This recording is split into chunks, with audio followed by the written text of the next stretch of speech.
So I just finished watching What's Upon a Deadpool, which I downloaded on Pirate Bay off Wi-Fi that I'm stealing from my neighbor. And by neighbor, I don't mean an actual person that pays for it. I mean like a company, like a store next door. And then I watched all the end credit scenes, and this came up at the very end. And I'm amazed that they're still trying to use this argument which I thought had been debunked, which they tried to use when Napster first came out. That's how prehistoric it is. I mean, this is the weakest argument against piracy. I'm not sure if there's a strong one, but this is the weakest. I mean, if you want to get people to stop robbing banks, the weakest argument would be to say that you're taking money out of the bank tellers' pockets. It's not the banks that are suffering, it's the bank tellers. It's not the perfect analogy, but the 15,000 jobs that were involved in Deadpool, those jobs, they can easily get work elsewhere. That's the good thing about having a low-level job.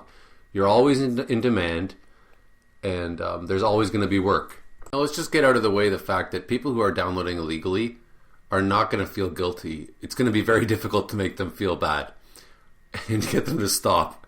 But with moral, finger wagging. Because the thing is, the people who are downloading illegally tend to think for themselves more than the people who, subscribe to Netflix. Those kinds of people, I guess they would feel guilty about it, because they feel guilty as long as anyone in a position of authority is telling them something's wrong. Whereas I imagine most pirates are like me, where they believe that the people in position of authority are abusing and taking advantage of the people who are not, and they are gouging them for money, including the 15,000 jobs, especially those 15,000 workers. Now let's say that Ryan Reynolds made $15 million on Deadpool. I think that's pretty realistic. Well, if he cut his salary in half, or whatever you want to call it, it's not a salary, that would be $500 for each of those 15,000 jobs. And then let's talk about the producers. He's one of the producers, but there's other producers. Think about the distributors. Think of the large amount, the hundreds of millions of dollars that this movie made. Well, why don't we divide it equally among those 15,000 jobs? Well, the answer is because we, being, in this case, the producers, we don't care about those 15,000 people. We just care about our money. So why don't you they don't want to, just be honest and say, you're preventing us from buying a new yacht when you download illegally. Now, it's possible, I don't know the whole business and how it works. It's possible that these people are affected by illegal downloading. And I'm not sure the extent to which they are, but I do imagine they could get other jobs. And however much they are affected makes me think that they're overpaid anyways. They're not making minimum wage. They're probably making a lot more. I've known people in the industry from 30 years ago who were making a killing working on movies. So you can't really appeal to me that you can't make a killing anymore, because I'm not making a killing, so I can't really relate to that. Also, times are changing regardless of piracy. People aren't going to the movie theaters as much anymore. It's just what happens when technology gets way too good. People used to have to go to the movie theater. They didn't have the luxury of even buying it on VHS. Disney didn't, the Disney movies 20 years ago, they didn't release, Snow White and all their classics on video. You had to see them in the theater. But that's the way of the world. Jobs become obsolete. You remember Flash? 10 years ago, it was the new big thing. And people were taking courses in Flash design, computer design. And it ended up amounting to nothing. So there's people who spent money in college and university learning Flash, spent lots, hundreds of hours on that, of work hours learning that. And all for naught. It ended up being nothing. And you can say that about a million industries. I mean, like the horse and buggy industry. I just love how this little statement here pretends to just be making a statement, but it's clearly trying to tell you not to download illegally. And it's also funny that they're leaving out so much other relevant information that would actually make you want to download illegally. For example, while these 15,000 people were working and putting hundreds of thousands of work hours in, Ryan Reynolds and the producers were taking private jets and, partying at the Playboy Mansion. And, even to take this at face value, I would say, well, good for you, obviously the authorized distribution it worked out because they got paid.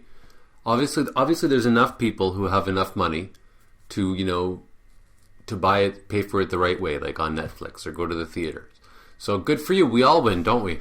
In these 15,000 jobs with their hundreds of thousands of work hours, there's a cap on how much money they make.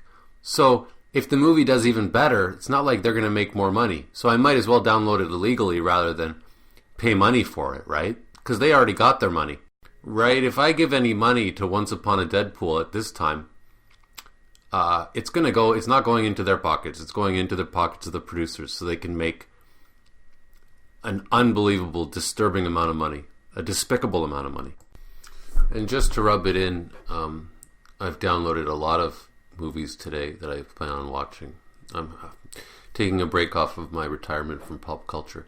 Before Once Upon a Deadpool, earlier today I watched Book of Monsters because I got a horror movie fetish. Book of Evil. I Caught the Devil. They all sucked.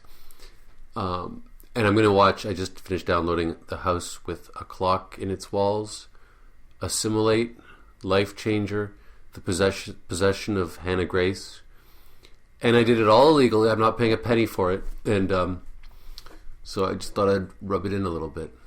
I look forward to watching them. Thanks to everybody who made it. And especially the production companies and the millionaires. If I actually thought the money was going to feed starving children or do something actually good, I would pay for it. But don't give me this shit about 15,000 jobs. They're not going, nobody's going hungry. Like, I'll make a deal with them. The day Ryan Reynolds makes the same amount of money as everybody else per hour, and the day the producers do as well, that'll be the day that I'll start paying for their movies. If you support gays, click like. If you respect blacks, comment. If you think women are people too, click the notification bell. And if you care about sick children, subscribe.